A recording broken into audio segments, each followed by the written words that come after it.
Ido is going to be running the panel. This is going to be best practice for navigating the rewarded UA space. So we've got Ido, we've got Matt Connors, Jessica, Jan, Caglar, and Monika. So first of all, good morning, and thank you for everyone. Thank you for coming. Best practices for navigating the rewarded UA space. So, as you all know, the rewarded UA space has grown, I think, the fastest in the industry for the last couple of years. I think here on stage you have more than 20 years of experience in rewarded UA. We're going to try to answer a few of the questions. Hopefully, we're going to succeed. I'm going to start with introducing the panelists. So Jessica, the Director of Demand Partnerships EMEA at Adjoe, Jan, Strategic Growth Lead at Almedia, Caglar, the CEO of exmox, and Monika, the Director of Sales at KashKick. Caglar, I want to start with you, if it's okay. It's okay. As we said, the rewarded UA is exploding, but it's not new, right? Rewarded UA has been around for the last 10 years, I would say. But in the last 2 years, it really exploded. And in your opinion, why? Like, why now? Let's start with that. Cool. Thanks for the intro. Maybe just to correct the pronunciation of my name, I know it's since my childhood, it's a thing. It's Caglar. Caglar? Yeah, it's Caglar. I apologize. It's the easier way, but I know it's a difficult name. Anyways, I'm the CEO of exmox. It's a Germany-based reward platform, founded in 2015 actually as an affiliate company by my brother. I joined exmox in 2022 after almost 10 years at a gaming studio, Good Game Studios, part of Stillfront. And so what I saw back then when I discussed with my brother if I want to join operationally, I was always involved in exmox in 2022, was I saw a lot of issues for game developers at Good Game. So the thing was the game developers were always building, or not always, but most of the time, lookalikes in order to acquire users who are playing, let's say, Clash of Clans to Empire 4 Kingdoms. And the issue is, you have already your favorite game, you play your favorite game, you spend hundreds of thousands, and Good Game wants to buy this user. And the difficulty is, when they see your ad, will they really give you a proper chance to play your game? So they download it, it produces costs for you, but you don't know if the user will like it and play it. With Rewarded, we are solving this issue because we are giving the user rewards for playing the game, for giving the game a proper chance, for understanding the core loop of the game. I mean, this is the main thing. And I think we solved that issue. Okay, interesting. And I'm gonna make it a little bit difficult for you if it's okay. Also myself, I haven't introduced myself. My name is Ido. I'm the CEO of VYBS, also a rewarded platform. And maybe we'll move to Monika, and I'm gonna focus on why specifically now? Because I think everything he said is extremely true. But in the last 2 years, even the last year, it's booming. So what happened now that everybody's saying, okay, I want it? Yeah, so just also a quick background, I guess. I'm in the rewarded space. I guess I'm the newbie here compared to my most experienced colleagues here. I've been in this space for like 3 years. So I actually started with the rewarded from the very beginning. I was working at some rewarded platforms. So I see exactly the booming that you're just talking about. So I see it from like zero to scale to very scale what's happening right now. And I completely agree with Caglar. If I'm trying. I'm going to say it wrong a couple of more times. I apologize. So yeah, this issue is definitely solved for like, I guess, testing as well games. So that's from the developer part, I agree. But from the user perspective, it's also something that's been booming in the recent years. When you mentioned why now, I think why now is because users are getting smarter and they're realizing that they can get something back from the task that they complete.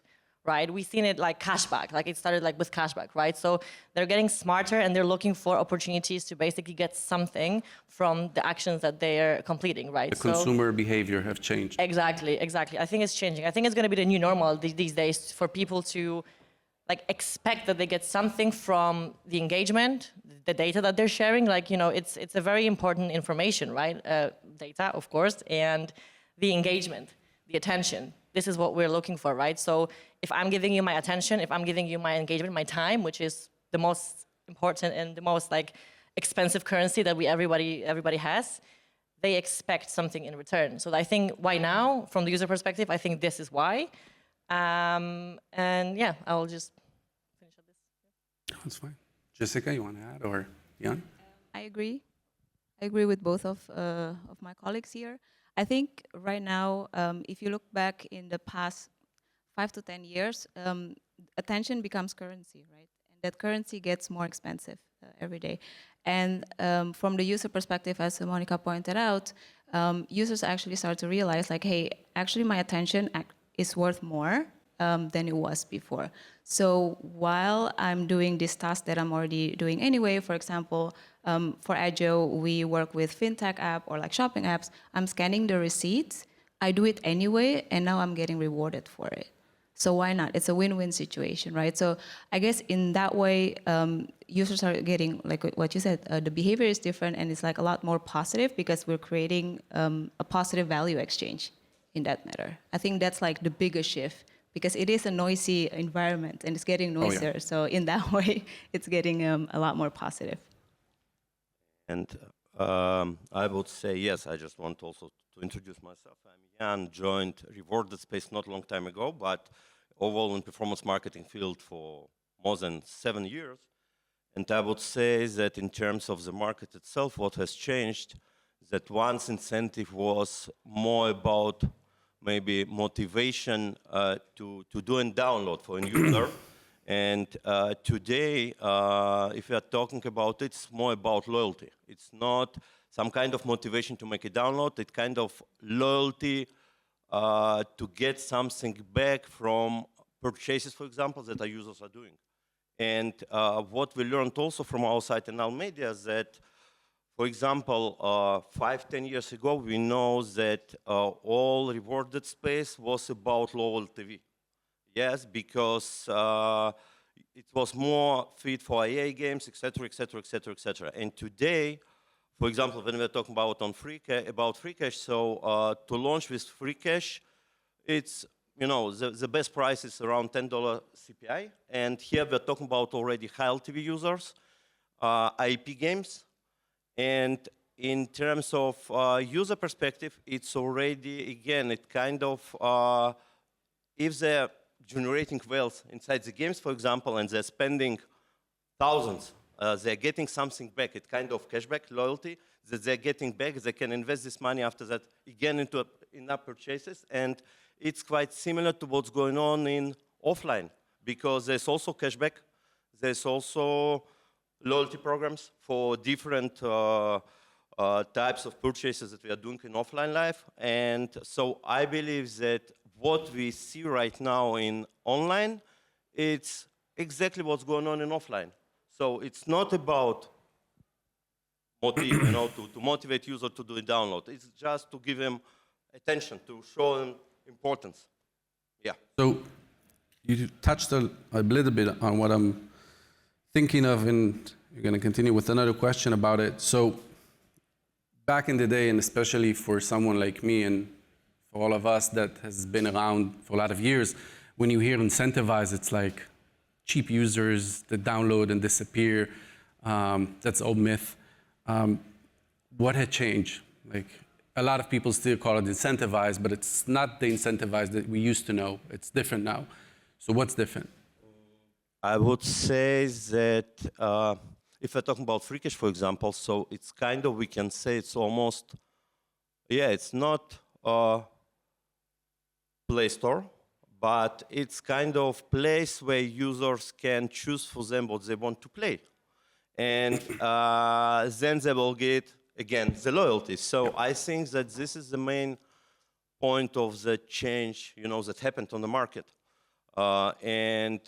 Also, when we are talking about our user acquisition part, so when we are doing promotion of free cash, so we see also that high LTV users, if you're talking about what was 10 years ago, so high LTV users, they were not about this part about rewards. Also, we as platforms, we learned to work with such users, and we understood how to build the rewards, for example, for those users. And if you're talking about high LTV approach, for example, so on our side, we rolled out 90 days rewarded structure, which really gave uplift in high LTV approach. And what we see also when we see that user already involved for 90 days inside some game, he did the purchases there, and even that the reward funnel ended by 90 days, they continue to play because they're already some kind of addicted. We're talking about mid-core genre mostly because high LTV approach, and then they will continue to play. So, yeah. Yeah, if I can add that quickly, something to that. So from also my perspective is about the intent, I guess, from the user perspective, because historically it was like mostly CPE campaigns, which was like install and reach this event and that's it, right? Something that's like about rewarded, that rewarded is just like, you know, they're there for the rewards and that's it and then they're gone. I think this is like one of the biggest myths because that was the traditional old offer wall, like, you know, historical stuff that was happening. Right now, they're like owned and operated, like, you know, KashKick, Free Cash, exmox. I'm sure Adjoe as well. When you have your own and operated, you know a lot about the users, and you create the experience for the user. You're basically having a loyalty for the user, right? So it's all about the experience, all about like having the users stick for the product and also for the game, right? So I think this changed, and also the intent for the user, because traditionally it was more about monetizing frustration and monetizing pretty much like non-payers with traditional offer walls. And with like us, I guess like the rewarded platforms specifically, if you have owned and operated, it's more about monetizing the engagement, monetizing the user who is there to play, is there to basically be challenged with the events that we're sharing with the users. Maybe to add on it, the thing is also in the past, most of the time it was the space was driven mainly by ad tech people. And usually from the ad tech perspective, you want to maximize your revenues. You didn't really care much about the advertiser's revenues because it's his problem. You send the user, the rest is up to them. And I think, I mean, especially at exmox, because I have gaming background and some of the team members in C-level, they also have gaming background. So we try to see this totally from the gaming side. So what does the advertiser need in order to deliver on that? And I think this is also mindset-wise happening over the last 2-3 years a lot. Maybe I'll approach it slightly different. We do at Adjoe have our own operated apps, but that's just a part of the traffic, right? But I think traditionally, back in the day, it's more like a lot of incentivized traffic or rewarded UA is a lot of volume and heavy fraud. And now, like years later, it's more, hey, we're approaching it in a data-driven way, and of course the technology has improved. We have better tools for fraud detection, and so forth and so forth. So, of course, it also includes like the intent and the approach of like, you know, user perspective, advertiser perspective. So that's kind of like a wrap-up of why now it gets, or like at least now it's a lot more booming than before. I would add something else regarding data-driven parts. So also when we're talking about what's going on today, so rewarded platforms, they're being more data-driven than it was incentive ones. For example, on our side, we understand existing users, new users, if they're purchasers or not. And this allows us to build already, you know, relevant reward funnel for relevant group of the users who is using free cash and who is playing games. Yeah. Okay, so if I'll summarize and also at VYBS as an owned and operated, I think for everyone, you need to understand that if I compare it to back in the day, it starts with the UA side of the users we buy that are not cheap anymore. They're expensive users, they're high quality users. It goes to the reward structure and the segments of the users and how we match the users to the relevant games. And also, from the data perspective of all of us, and everyone said it, we are tracking efficiency matrix of the users towards our clients. If it's the client ROAS, the client output, and stuff like that. It's something that we always do, I assume all of us. Let's continue with the misconception I'm hearing from a lot of clients. Everybody's segmenting offer walls and rewarded platforms in the same bucket. It's CPEs, it's offer walls, they have divisions that they don't know how to separate, they don't know how to look at things differently. Jessica, how would you explain the difference between, for example, Tapjoy, a lot of offer walls, to a rewarded loyalty platform? So I think traditionally, at least with other competitors, could be that their CPA, the bid model is CPA, right? Whereas for us, it's CPI. And what we hold true is the keywords continuous engagement.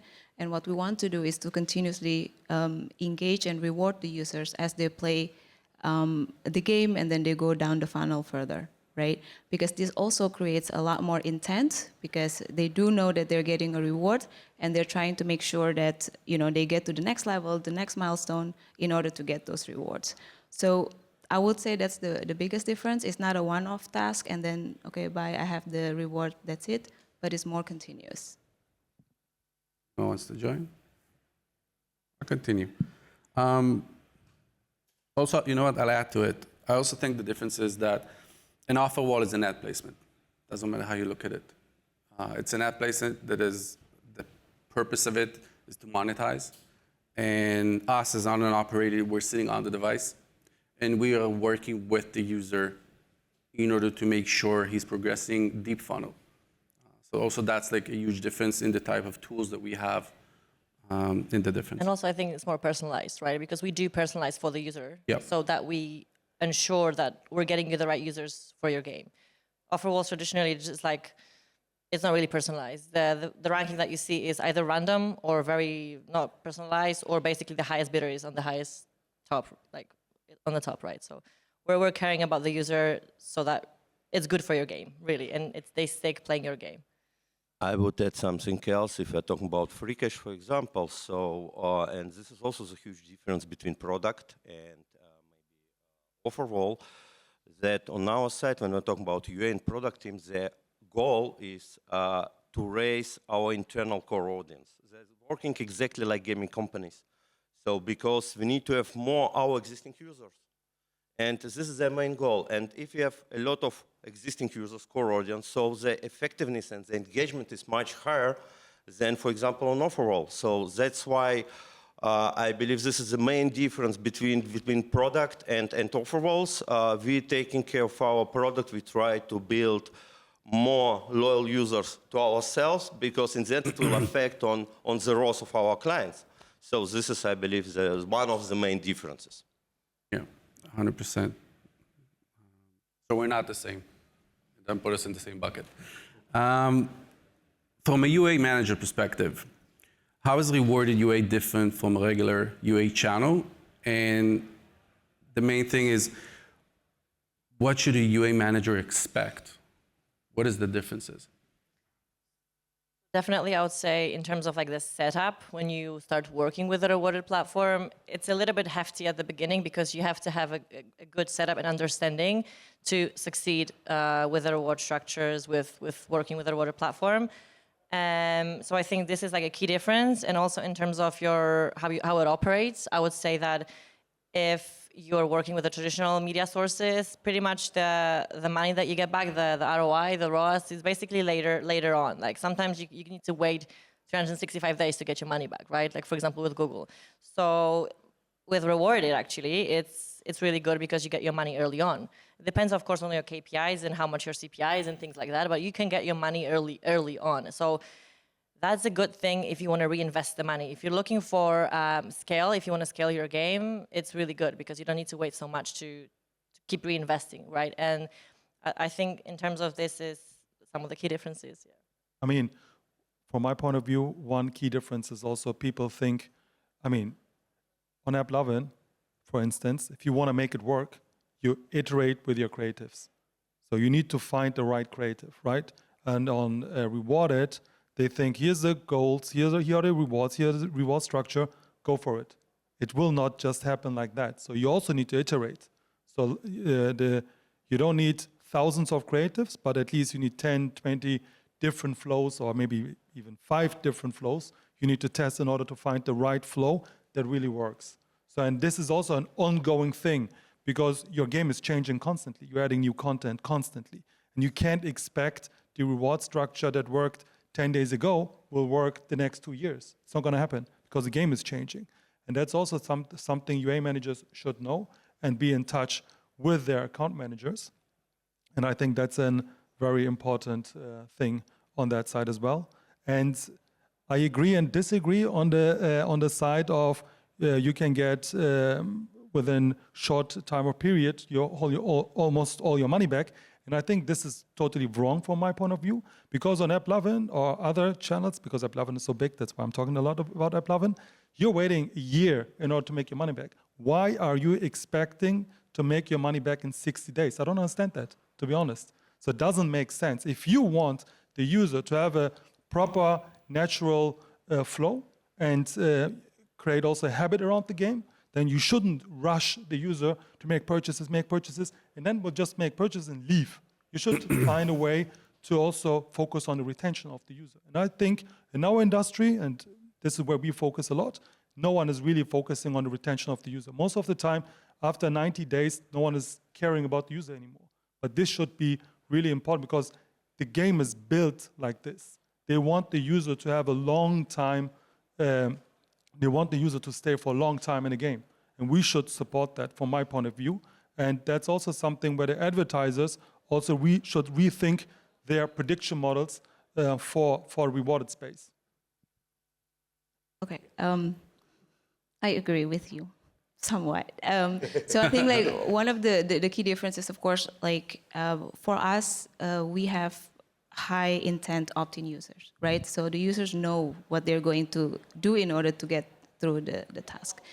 And because of that, what Caglar said, the early metric is good. Okay. Amazing. The early user behavior is a lot different than an AppLovin or any other traditional UA, right? And sometimes if that happens, people will be a bit like, oof, this is not what we're looking for, because we're looking for rewarded users, high intent. It has to like convert very, very well and very, very fast.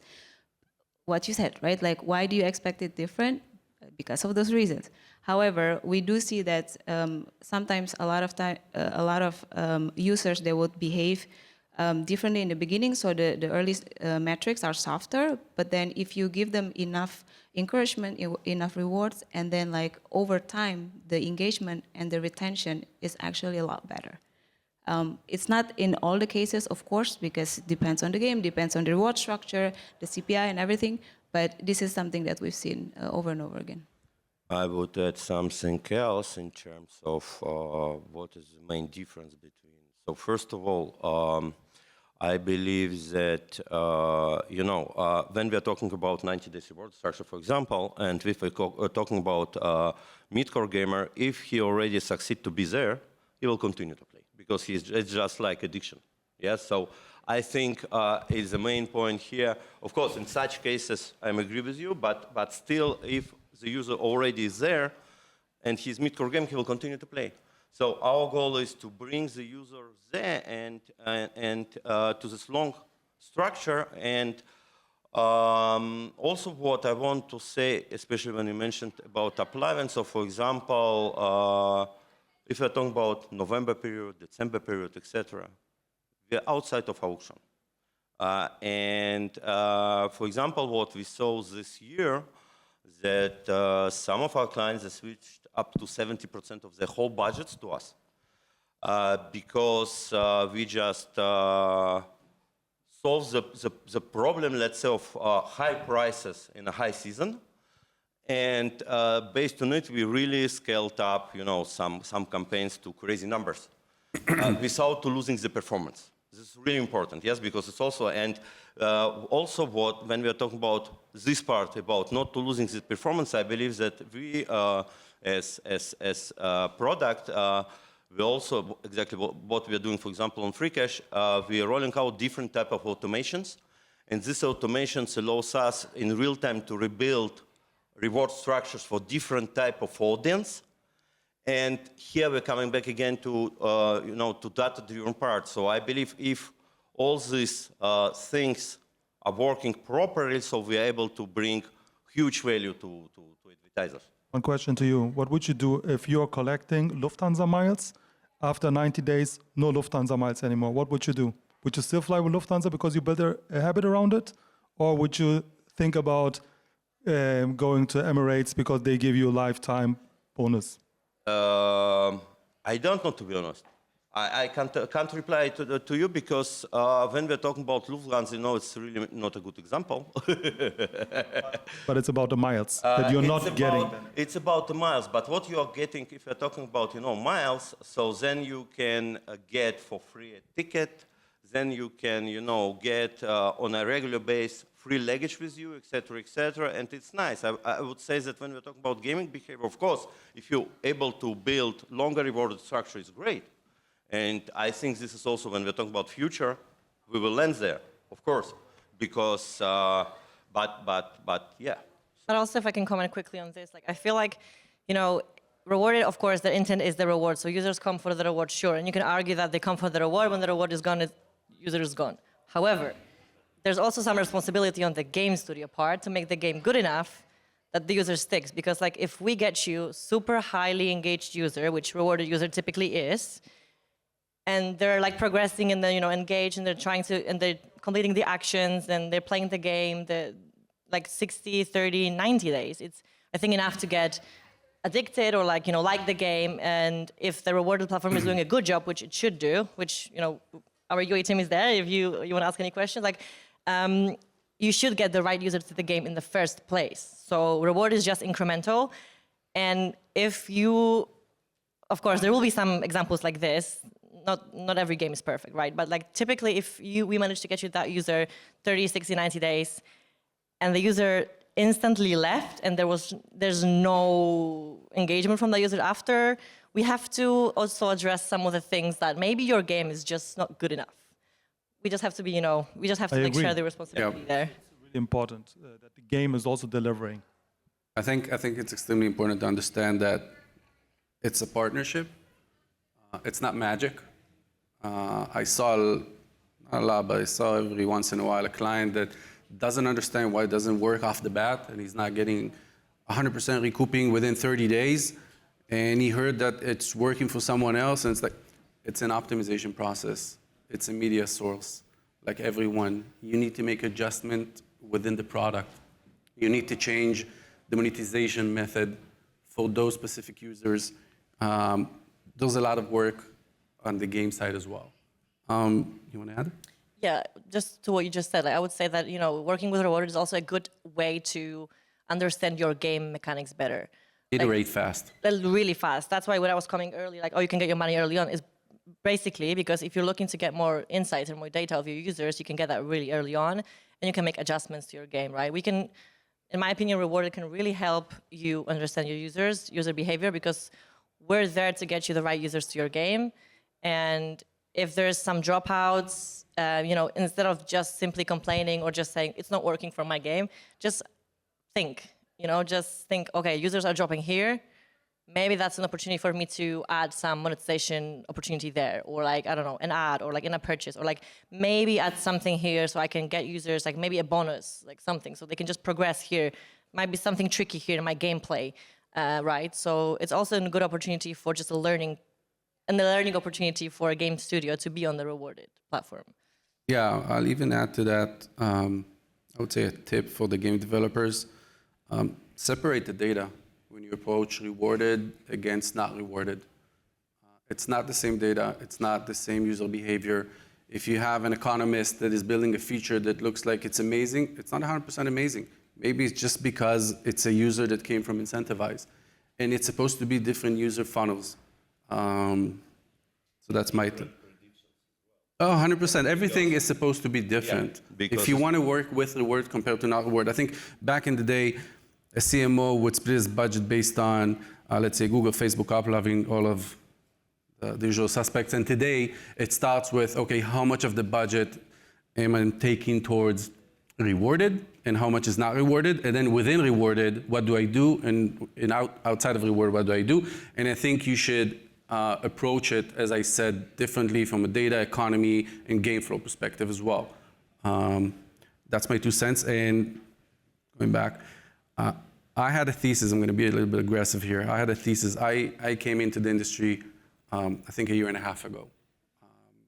And before that, I had a DSP called Bigabit.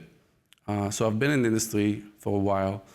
And my thesis was that in the next 2 years, 95% of the companies, the reward companies in the space, will be shut down. I think a lot of them doesn't understand the round of the problem that they're dealing with.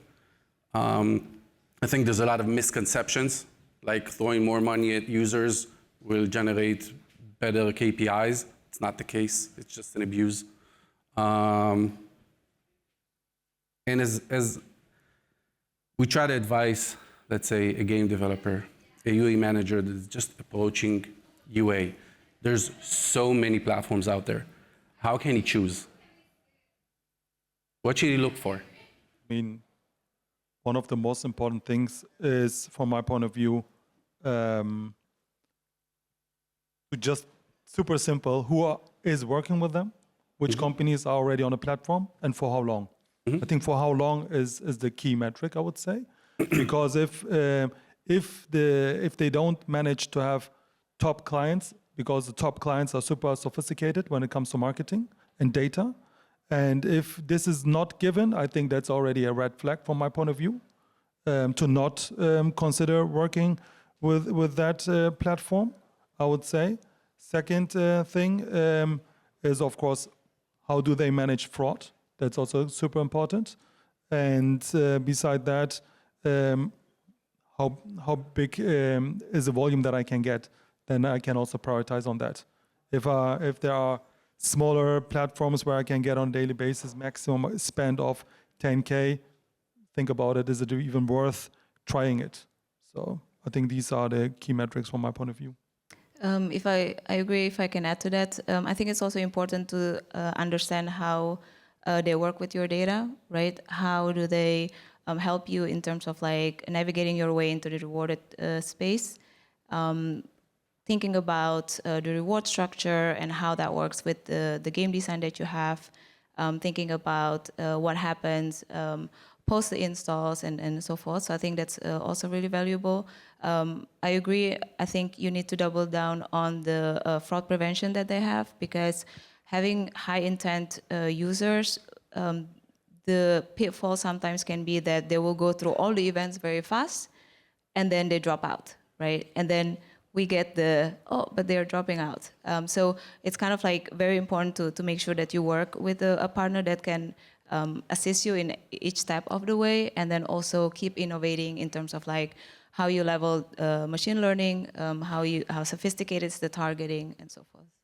Also, like, what type of games do you have? Because if you come to us, and I'm sure you guys do the same, not every type of a game works for every type of the rewarded platform, right? So, for example, if a hyper-casual game comes to me, unfortunately, I openly say it will not work for you. Yep. So I don't want to take people's money and just burn through the money, right? We are all here to talk, and we're all here to get results and performance, right? So look at what type of monetization you have in your game. If your game is more like IEP or hybrid, multi-level final reward structure could work for you, because then we are motivating users to progress and get specific actions within your game because you have that in your game, right? But if your game is purely monetizing with ads, it can work on that rewarded platforms as well, but maybe if it's like more towards hyper-casual, I would look towards rewarded platforms that monetize the playtime, right? I wouldn't go for a rewarded platform that monetizes like progression, accomplishing specific actions and levels, because for you, maybe when you're getting your money through ads, maybe it's better to go to playtime, right? And there's also a cost involved. So typically, the ones that are monetizing users through rewards, they're going for the IAP players, which are more expensive on the UA side as well. So probably for a IAA hyper-casual game, that might be too expensive for you, right? You'll just not get your money back. So I wouldn't just want to, burn the money. So the type of the rewarded, how the reward structure is built, to how your game is monetized, I would look at that as well. Got it. So scale, technology, and what kind of clients they work with and for how long, right? And I think I'm going off script now. I think it's a good segue for technology. I think Again, my thesis was based on the fact that there's not a lot of technology in the space. A lot of people come into the space thinking it's just like a quick arbitrage. I'll buy a user $1, I'll sell it at $5. It's not working. We all know that. I think I'll talk about myself, and I want to ask you guys. So at VYBS, we're doing things like adaptive economy, from the understanding that not all users are equal and not all users can get the same reward structure. We also work 100% on an optimizer based. It's not a fixed CPI anymore, not working. Again, because not all users are the same. What kind of key things, technology-wise, you guys are doing that you can state or think that is worth mentioning that people should know? Sorry, I went off script completely. But I think it's interesting because I think it touches the taboo word that everybody's afraid of, flatlining. Let's talk about it. You talked about it a little bit. Retention is important, extremely important. It's something people should look at, not just the day 7, day 14 ROI. It's more than that. So technology-wise, flatlining-wise, like, what do you guys do and how do you approach it? On our side, on FreeCash, so we also implemented tool which just allows us to spend the client's budgets in a more effective way. So we are talking about ROAS. Here we're doing quite similar, what Ido has mentioned, so max ROAS bidding. So where we're starting with bid, let's say $10, and it can have jumps. So it can jump up to 5 to 10% above $10. And the machine can just buy on internal kind of auction more quality users based on internal knowledge and internal predictions. And based on it, for example, we understand that this user will generate a whale or will generate a better ROAS. So then bid for this user will be, I don't know, 10.5, for example. Then after we're already in a ROAS positive, so machine understands that, okay, we can scale. So then the machine will buy user for $9.50, for example, on our internal auction. In the end, we will be in a ROAS goal. So I would say that we are talking about, and this is also why I mentioned before, data-driven, yes, that we are talking about also, and this is future of rewarded, let's say, more effective spend. We are talking about ROAS, and we are talking about, yes, in the end, ROAS optimizations. So, yeah. For us, we're working on, continuously working on 3 different aspects. The first one would be still double downing on the ROAS optimizer, of course. Yep. And also from the user perspective, you can use this adaptive reward structure. So you follow each of the users' experience and then personalize the rewards based on their behavior. We've also seen a lot of successes with personalizing the journey from the publisher side, so from the supply side.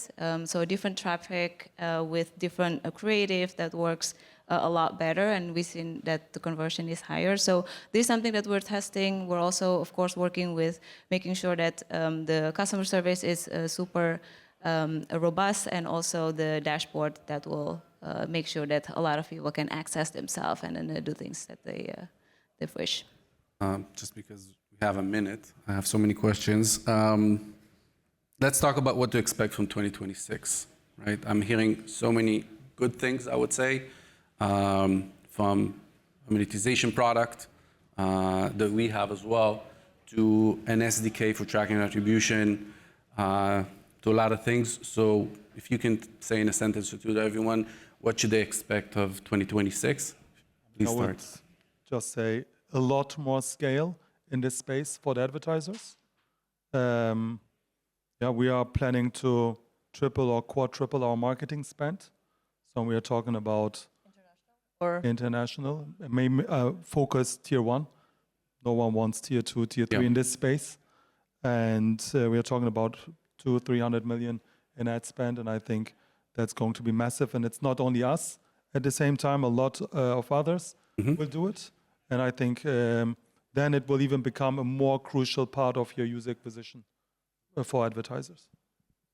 From our side, I'll just quickly add 20 seconds that I think it's more getting personalized, not only with the product, but also with the relationship that you have with advertisers. So international going like scale, of course, it's there. We're also working on tight relationships because, as you mentioned before, a lot of rewards that are here already might be gone due to some other factors. 100%. So it's just tightening the relationship with the advertisers, showing that you are the integrated partner for them, for the UA, and going like hand in hand, you know, driving the growth. And last thing, more transparency. So we are moving also into this direction. We released advertiser dashboard, also with possibility even to do some self-service approach, not for 100% till now, but when we talk about data-driven part, so in the end we understand this is a way. So yeah, transparency, it's really important.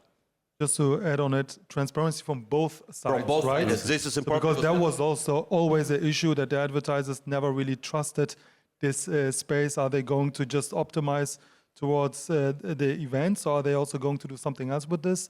But I think they also understood that. Thanks God. So more technology, more scale, expansion, intimacy, transparency, and monetization products as well. 2026 will be interesting. Thank you very much. Thank you. For taking the time. Thank you. Thank you very much to our panelists.